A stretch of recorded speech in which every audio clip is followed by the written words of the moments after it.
Teman-teman, bayangin tiba-tiba lu dapet tawaran pekerjaan dengan gaji ratusan juta, terus juga biaya perjalanan lu dibayarin, tapi ketika lu sampai di sana, tiba-tiba pintu tertutup, dikunci, dan lu dipaksa untuk menerima sebuah suntikan hormon. Badan lu diperalat sebagaimana seperti mesin dan lu nggak bisa kabur kemana. Ini bukan adegan horor, ini kisah nyata dan terjadi di Georgia, di mana 100 perempuan diperbudak untuk mendapatkan satu tujuan, yaitu menghasilkan sel. Kalian anak-anak muda adalah harapan kita semua.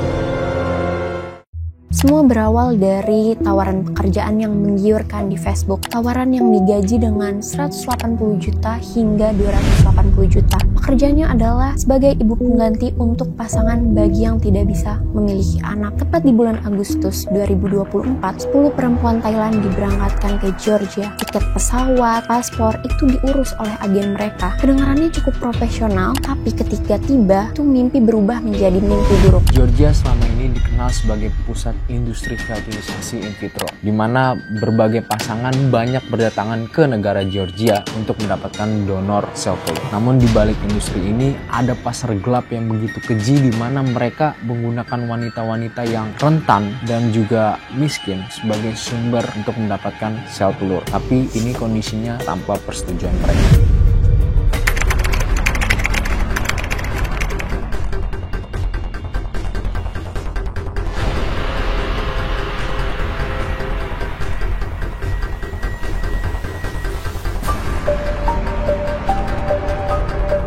Mereka tidak ditempatkan di klinik ataupun rumah sakit, tapi mereka ditempatkan di 4 rumah besar yang isinya adalah 100 perempuan lainnya. Alih-alih bekerja sebagai ibu pengganti, tapi ternyata setiap bulannya mereka dipaksa untuk menerima suntikan hormon untuk menstimulasi ovarium. Kemudian sel telur mereka diambil dan dijual di pasar gelap. Setiap kali mereka ingin keluar, mereka harus membayar denda senilai 33 juta rupiah. Tidak ada jalan keluar lain kecuali mereka membiayai kebebasan mereka sendiri.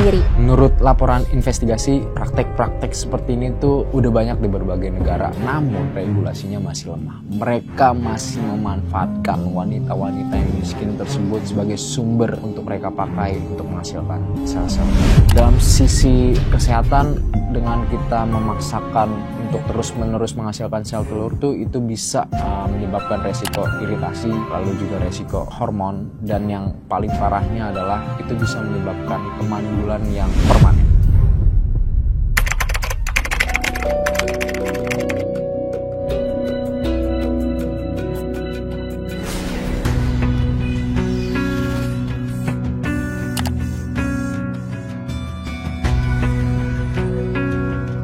Untungnya ada wanita yang berhasil kabur di sana. Ya walaupun dia harus membayar 33 juta, tapi setidaknya dari kaburnya wanita tersebut itu bisa menjadi jembatan keselamatan untuk ratusan wanita lainnya yang masih terjebak di dalam sana. Seorang mantan korban yang berhasil membiayai kebebasannya dan langsung melaporkan kepada Pavena Hongsakula, pendiri yayasan Pavena Anak dan Perempuan di Thailand. Perempuan ini mengatakan bahwa masih banyak perempuan lainnya yang tertahan di peternakan tersebut karena mereka tidak mampu bayar membiayai kebebasannya sendiri. Berkat laporannya, Interpol bergerak begitu cepat. 30 Januari 2025, 3 perempuan dari Thailand dibebaskan. Organisasi internasional mulai menyoroti kejadian-kejadian ini dan menyikapi bahwa kasus ini bisa menjadi kasus perdagangan manusia modern. Kita sering berpikir bahwa perdagangan manusia itu hanya soal penculikan atau eksploitasi seksual aja, tapi nyatanya ini ada yang lebih halus dan juga lebih sulit untuk dideteksi. Kasus ini mengajarkan kita untuk mengingat satu hal penting, jangan mudah tergiur atas tawaran pekerjaan yang lebih bagus untuk menjadi kenyataan. Penjahat akan selalu tahu bagaimana memanfaatkan kelemahan diri kita sendiri.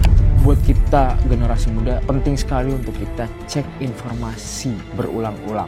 cek dan recheck itu menjadi sebuah hal kewajiban untuk kita mendapatkan sebuah pekerjaan. Dengan terjadinya kasus di Georgia kemarin, itu seharusnya bisa menjadi pelajaran buat kita, khususnya generasi-generasi muda, bahwasannya dengan ketelitian kita dalam hal meriset ataupun merecheck, apalagi pekerjaan yang berkaitan dengan di luar negeri, itu bisa berakibat fatal. Makanya kita seharusnya belajar bahwa dari recheck seperti ini, riset dan segala macamnya, itu adalah hal yang penting. Jangan sampai kita menjadi korban selanjutnya. Sebarin video ini, semakin banyak orang yang tahu, semakin sulit para penjahat itu melakukan aksi-aksi keji.